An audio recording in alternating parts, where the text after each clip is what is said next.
Hi everyone, this video is about genotypes, phenotypes, and dominant and recessive alleles. I hope that it helps your understanding. Post any questions if you have any at the end of the video. So I'm going to start by talking about two of the words that I mentioned at the beginning of the video, and those words are dominant and recessive. So we've already defined the term allele, and we know that an allele is a different version of a gene. But now we need to explore the idea that some genes are expressed and some genes aren't, and that's because some are dominant and some are recessive. So let's look at the example of eye color.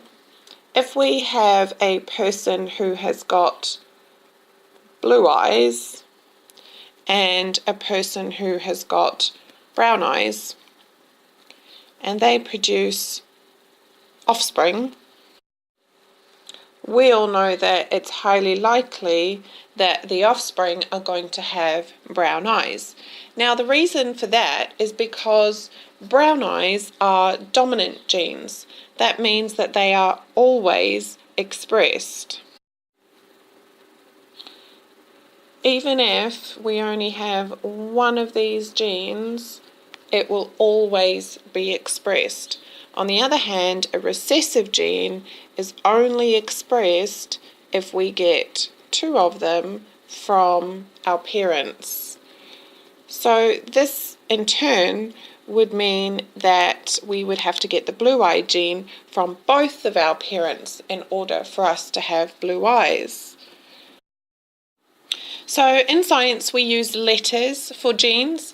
We use capital letters for dominant genes, and we use lowercase letters for recessive genes. Every person has to have two letters because they get one allele from their mum and one allele from their dad. So if we take this person who's got brown eyes, we can predict that they have either got one capital letter and one small letter, or they've got two capital letters. Okay, on the other hand, the recessive person who has got blue eyes has to carry two versions of the recessive gene in order to express blue eyes.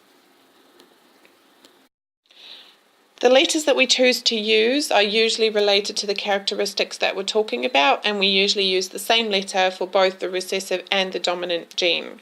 But this will come with practice. The more we look at examples, the more familiar you'll be getting with this convention. So this leads really nicely into talking about genotype and phenotype.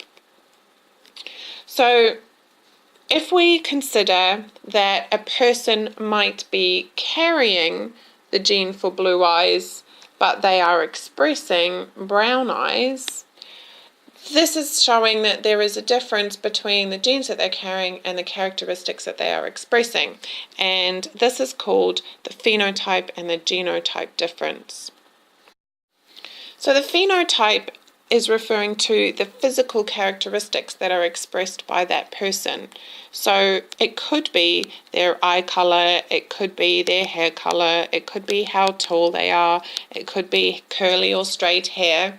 But on the other hand, the genotype is referring to what alleles are carried by that person. So in this example, it is referring to which letters this person is carrying, and we're talking about a big B and a small b. So the genotype is big B, small b, and the phenotype is brown eyes.